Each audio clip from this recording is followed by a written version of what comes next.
Nos evangelhos, Mateus e Marcos narram um incidente muito parecido durante o julgamento de Jesus perante o Sinédrio. Para quem não sabe, o Sinédrio era uma corte constituída por vários juízes judeus que a lei judaica exigia existir em cada cidade. Nesse caso, no julgamento de Cristo pelo Sinédrio, várias acusações foram jogadas pelos fariseus contra Jesus. Falsas testemunhas alegaram que ele disse: "Destruirei esse templo e o reconstruirei em 3 dias". Então, o que exatamente está acontecendo aqui? Jesus está ameaçando o terrorismo? Acusar alguém nesse nível era como acender um pavio de uma bomba com o objetivo de provocar a indignação de todo o tribunal contra Jesus. Os judeus tinham um apego profundo ao templo, então sugerir a destruição dele era algo totalmente inaceitável e nunca antes visto. Cara, mesmo nos dias de hoje, se você fizer piadas publicamente sobre invadir e destruir o Congresso ou o STF, isso não vai ser bem aceito, e por uma boa razão. Mas se isso fosse só uma história inventada para difamar Jesus, eles certamente poderiam ter botado mais drama na história. Por que trazer a ideia de reconstruir o templo? Por que não alegar simplesmente que ele só queria destruí-lo? E que negócio estranho é esse dos 3 dias? Isso não soa como algo forjado. Pelo contrário, isso se assemelha a uma versão distorcida de algo que Jesus realmente poderia ter dito.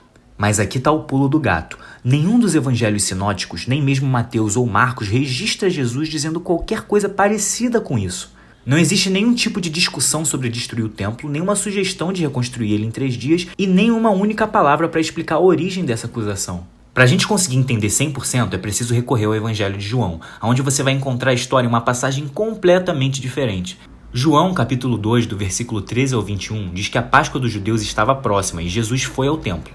Lá, encontrou aqueles que vendiam bois, ovelhas e pombas, e os cambistas. Fazendo um chicote de cordas, ele os expulsou do templo, junto com os bois e as ovelhas.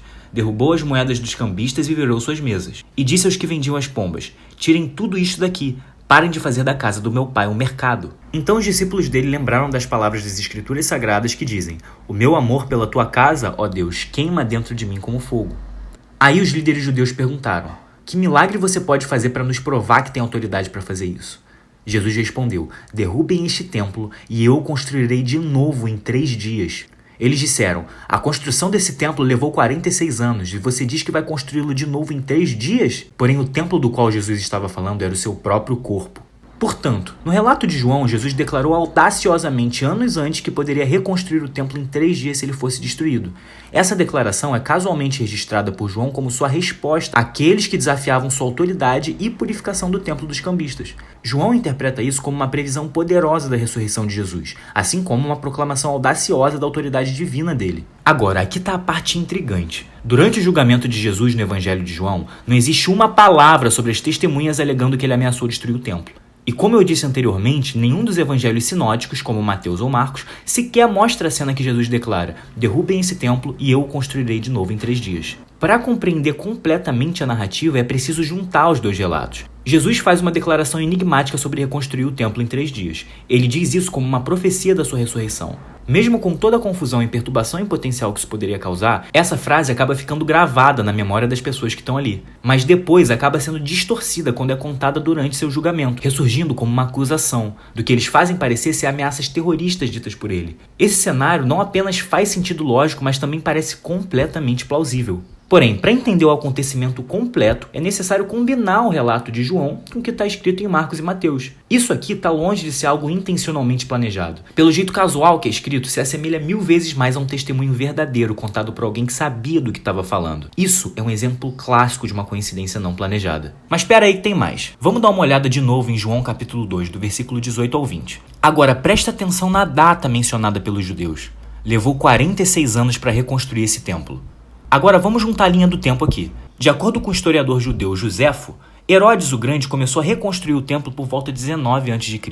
Avança aí 46 anos e a gente chega a 28 d.C. Agora, Lucas capítulo 3, versículo 1 diz que Jesus começou sua pregação pública no 15º ano do reinado de Tibério César, que nos leva a 27 d.C., quando Jesus foi batizado por João Batista e começou seu ministério. Aqui está outro pulo do gato. No ano 14 d.C., César Augusto morreu.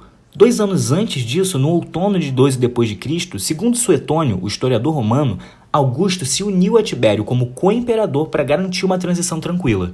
Avançando até a próxima Páscoa, na primavera de 28 d.C., foi quando Jesus virou as mesas no templo. Combinando informações de João, Lucas, Joséfo e Suetônio, a gente tem uma data muito sólida para quando Jesus purificou o templo. Essa coincidência casual e não planejada sugere fortemente a veracidade e historicidade das fontes. Esse tipo de coincidência é muito melhor explicada pelas fontes terem um fundamento na verdade. Os céticos da internet que afirmam que os autores dos evangelhos estão basicamente escrevendo livros de ficção simplesmente não conseguiram encontrar uma boa explicação para esses fatos até agora. Justamente porque os evangelhos são relatos históricos, escritos de forma histórica e não possuem convenções comuns de histórias ficcionais vistas na época que foram escritas ou até mesmo depois. Esse tipo de coisa que eu tenho te mostrado é simplesmente demais para ser descartado como planejado, considerando a sutileza e a natureza casual desses comentários feitos pelos autores dos evangelhos. A teoria que eles foram planejados milimetricamente para explicar essas pequenas coincidências, só para que elas fossem notadas mais de 1000 anos depois, simplesmente não é plausível. Se você gosta de vídeos assim, curtos e divertidos sobre a Bíblia, já se inscreve no meu canal que eu ainda tenho muita coisa legal para te mostrar.